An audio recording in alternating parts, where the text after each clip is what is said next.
Wait loss tea, weight loss juice, weight loss whole wheat pasta. বাজারে এত এত weight loss products, weight loss foods, মানে এগুলো দেখে সবাই মানে যে কেউ কনফিউজড হয়ে যাবে যে আসলে কোনটা আমার জন্য একদম প্রয়োজনীয় অত্যাবশ্যকীয় আর কোনটা না হলেও চলে। বিশেষ করে যারা নতুন, যারা এতটা হয়তো বা জানে না কোন খাবারটার ক্যালোরি বা নিউট্রিশন সম্পর্কে যারা জানে না, তারা তো আরও বেশি কনফিউজড। কিছু কিছু প্রোডাক্ট আছে, কিছু কিছু খাবার আছে যেগুলো মানে না হলেও চলে, বাট অনেকে মনে করে যে উফ এই খাবারটা যদি আমি পেতাম তাহলে মনে হয় আমার ওয়েট লসটা দ্রুত হতো। এই ধরনেরই 5-6টি খাবার নিয়ে তোমাদের সঙ্গে আজকে আলোচনা করব, যেগুলো আমি প্রথম দিকে ডায়েটের প্রথম দিকে মনে করতাম যে এগুলো যদি রাখতে পারতাম তাহলে খুব ভালো হতো, বাট এখন আমি জেনে শুনেই এগুলো অ্যাভয়েড করি এবং আমি জানি এগুলোর কোনো নিউট্রিয়েন্টস ভ্যালু খুব একটা নেই। যতটা ইনভেস্ট করছি এগুলোর পিছনে টাকা ততটা তো নেই, বরং ওয়েট লস জার্নিতে আমার উপকারের বদলে এগুলো ক্ষতি করে থাকে। কারণ অল্প পরিমাণ খেলেই এগুলোতে থেকে প্রচুর পরিমাণ ক্যালোরি পাই, ওয়েট লসের 12টা আমার বাজিয়ে দেয়। সো তোমরাও দেখে নাও যে এগুলোর মধ্যে কোনোটা তুমি তোমার ডায়েটে রেখেছো কিনা, আদৌ তোমার জন্য রাখা ঠিক হবে কিনা। সো আমার মনে হয় যে তোমাদের জন্য ভিডিওটা অনেক ইনফরমেটিভ হতে চলেছে এবং তোমাদের ওয়েট লসে অনেক কাজে আসবে। ভিডিওটা শুরু থেকে শেষ পর্যন্ত দেখার অনুরোধ থাকলো। তো বেশি কথা বলবো না, যদি ভিডিওটা ভালো লাগে তাহলে লাইক, কমেন্ট, সাবস্ক্রাইব করে দিয়ে আমার পাশে থেকো। সো প্রথম যে খাবারটা নিয়ে আলোচনা করব সেটা হচ্ছে মিউসলি বা সিরিয়াল। বিভিন্ন ধরনের সুপার শপে বিশেষ করে তুমি এগুলো হাজার হাজার দেখতে পাবে, রগুলোতে সাজানো আছে। একটু কস্টলি, অবশ্যই একটু দাম বেশি। ঠিক আছে, ইনভেস্ট করতে আমার কোনো অসুবিধে নাই যদি এগুলো তোমার হেলথ ভালো রাখতো বা সেই পরিমাণ নিউট্রিয়েন্টস ডেন্স ফুড হতো।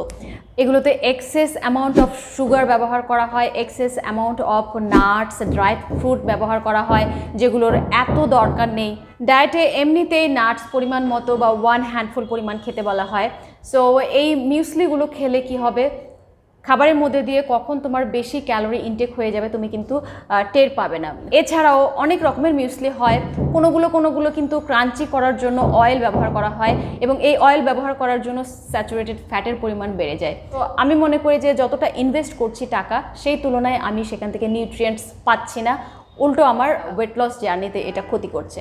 সো আমি বলবো যে তুমিও সেকেন্ড টাইম একটু ভেবে দেখো, যদি এটা ডায়েট চার্টে রাখো তাহলে আদৌ রাখাটা ঠিক হবে কিনা, বিশেষ করে ওয়েট লস জার্নিতে। আর যদি জিজ্ঞেস করো যে মিউসলি বা সিরিয়ালের পরিবর্তে আমি কি রাখতে পারবো, তাহলে আমি হাইলি রেকমেন্ড করবো যে তুমি ওটস রাখতে পারো। ওটস আমরা জানি যে হোল গ্রেন, এটা একদম ডিরেক্টলি আসছে কোনো রকম প্রসেস ছাড়া। হোল গ্রেন একটা গুড অপশন, বিশেষ করে ওয়েট লসের জন্য।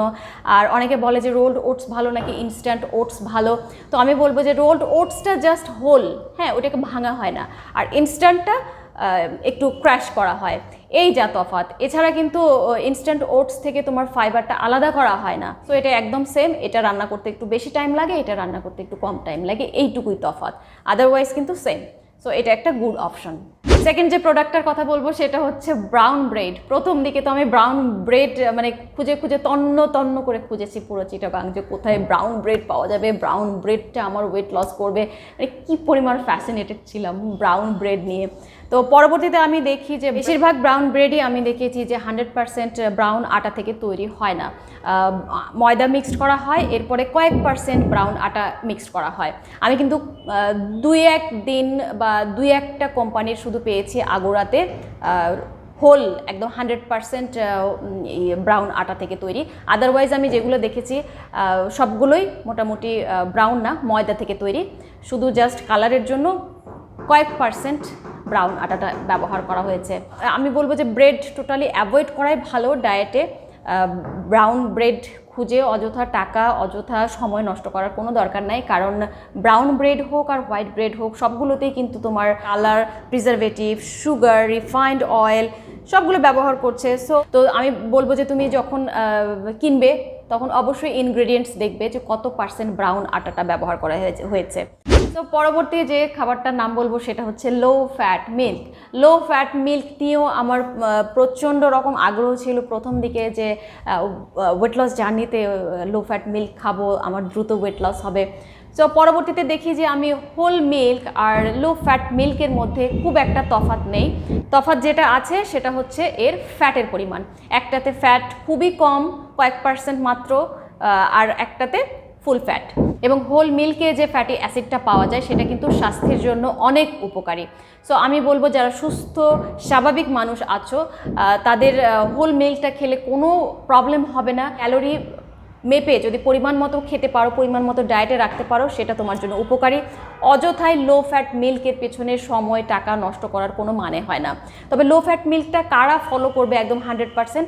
যারা বিভিন্ন রকম প্রবলেমেটিক সিচুয়েশনে অলরেডি আছে, ডক্টর যাদেরকে অলরেডি সাজেশন দিয়েছে যে লো ফ্যাট মিল্ক খেতে হবে, তারা খেলে ঠিক আছে। বাট আমরা যারা সুস্থ আছি শুধুমাত্র ডায়েটের জন্য লো ফ্যাট মিল্কের পিছনে বেশি ইনভেস্ট করার আমার মনে হয় না কোনো মানে আছে, যেখানে ক্যালোরি সেভ।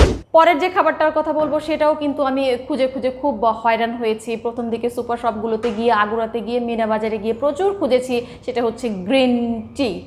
মানে আমি খুঁজতাম যে গ্রিন টি খাবো, ওয়েট লস হবে, কোন গ্রিন টিটা খাবো, কোনটা দিয়ে বেশি ওয়েট লস হবে, বেশি ফ্যাট বার্ন হবে, এরকম একটা ব্যাপার স্যাপার। বাট পরবর্তীতে দেখতে পাই বা পরবর্তীতে জানতে পারি যে গ্রিন টি অ্যাকচুয়ালি তোমার ওয়েট লস তো করছে না। গ্রিন টি তোমার যেটা করছে সেটা হচ্ছে এটা একদম ফুল অফ অ্যান্টিঅক্সিডেন্ট, যেটা তোমার হেলথের জন্য খুবই ভালো। অ্যান্টিঅক্সিডেন্টগুলোর মধ্যে একটা অ্যান্টিঅক্সিডেন্ট EGCG, যেটা তোমার মেটাবলিজম বুস্ট করতে হেল্প করে, ইনডিরেক্টলি তোমার ফ্যাট বার্নে হেল্প করতে পারে। তো এই গ্রিন টির EGCG থেকে যদি তুমি ওয়েট লস করতে চাও তাহলে তোমাকে ডেইলি 10 কাপ পরিমাণ গ্রিন টি খেতে হবে। সো এটা বুঝতেই পারছো অসম্ভব ব্যাপার। ডেইলি এই 10 কাপ গ্রিন টি খেয়ে ভিতরে বডিতে ক্যাফেইনের পরিমাণ বাড়িয়ে ওয়েট লস করার মতো বোকা নিশ্চয়ই আমরা না। বরং এটা ভালো হবে যে ওয়েট লসের জন্য তুমি গ্রিন টির উপর ডিপেন্ড না করে তোমার প্রতিদিনের ক্যালোরি ইনটেক আর প্রতিদিনের এক্সারসাইজের উপরে গুরুত্ব দাও, এটা অনেক কাজে আসবে। নেক্সট খাবার হচ্ছে প্যাকেজড জুস। বিভিন্ন মুভি বা বিভিন্ন ভিডিওতে যখন দেখি যে অনেকেই খুব ওয়ার্কআউট এক্সারসাইজ করে এসে হাতের কাছে এক গ্লাস রেডি জুস পাচ্ছে আর খাচ্ছে, তো এরকম দেখে প্রথম দিকে আমারও খুব ইচ্ছে হয়েছিল যে এক্সারসাইজ শেষে এক গ্লাস রেডি জুস পাবো, সো লাইফ তো একদম জিঙ্গালালা। বাট পরে দেখি যে প্যাকেজড জুস কিনে ওই টাকাটা নষ্ট করার চেয়ে আমার মনে হয় যে একটা হোল ফুড কিনে খাওয়া অনেক ভালো। কারণ কি, প্যাকেজড জুসটা তুমি বুঝতেই পারছো যে এখানে প্রিজারভেটিভ, স্ট্যাবিলাইজার ইউজ করা হয়েছে ভালো রাখার জন্য। এছাড়াও এতে অ্যাডেড সুগার থাকতে পারে। আর সবচেয়ে মেইন প্রবলেম যেটা, সেটা হচ্ছে যে সব ফাইবারগুলো আলাদা করে তোমাকে জাস্ট জুসের পানি যেটা সেটা প্রোভাইড করা হচ্ছে। তো তুমি পয়সা খরচ করছো বেশি প্যাকেজড জুসগুলোর পিছনে, উল্টো ফাইবার যেটা প্রয়োজনীয় সেটাই বাদ দিয়ে দিচ্ছ। সো আমি বলবো যে প্যাকেজড জুসের উপর ডিপেন্ড না করে হোল ফ্রুট বাজার থেকে কিনে এনে খাও। তুমি সব ভিটামিনস মিনারেলসও পাচ্ছ, ফাইবারও পাচ্ছ, তোমার পয়সাও খরচ হচ্ছে কম। এটাই হবে একমাত্র বুদ্ধিমানের কাজ। নেক্সট ফুড যেটা নিয়ে আলোচনা করব সেটা হচ্ছে ড্রাইড ফ্রুট। বিভিন্ন রকমের ড্রাইড ফ্রুট পাওয়া যায় এবং এগুলোকে আকর্ষণীয় করার জন্য অনেক সময় কালার অ্যাড করা হয়, টেস্ট বাড়ানোর জন্য অনেক সময় সুগার অ্যাড করা হয়।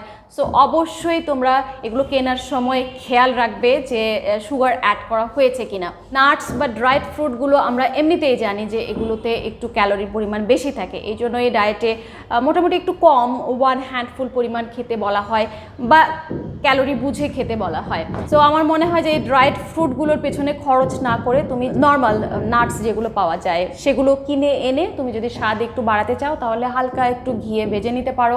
আর বিশেষ করে ওয়েট লস জার্নিতে থাকলে তো আমি বলবো যে এই ধরনের খাবারগুলো অ্যাভয়েড করাই ভালো। এগুলো তোমার পকেট কেটে টাকা যেমন নিয়ে যাবে তেমন ভিটামিনসগুলোও নিয়ে যাবে। তো এই হলো 6টি খাবার যেগুলো এখন আমি আমার ডায়েটে রাখি না বলতে গেলে, কারণ টাকাও খরচ করব বেশি বেশি, আবার ভিটামিনস মিনারেলস সব কিছু জলাঞ্জলি দিয়ে আসবো, আমার যুক্তিতে আসে না যে এগুলো ডায়েটে রাখা।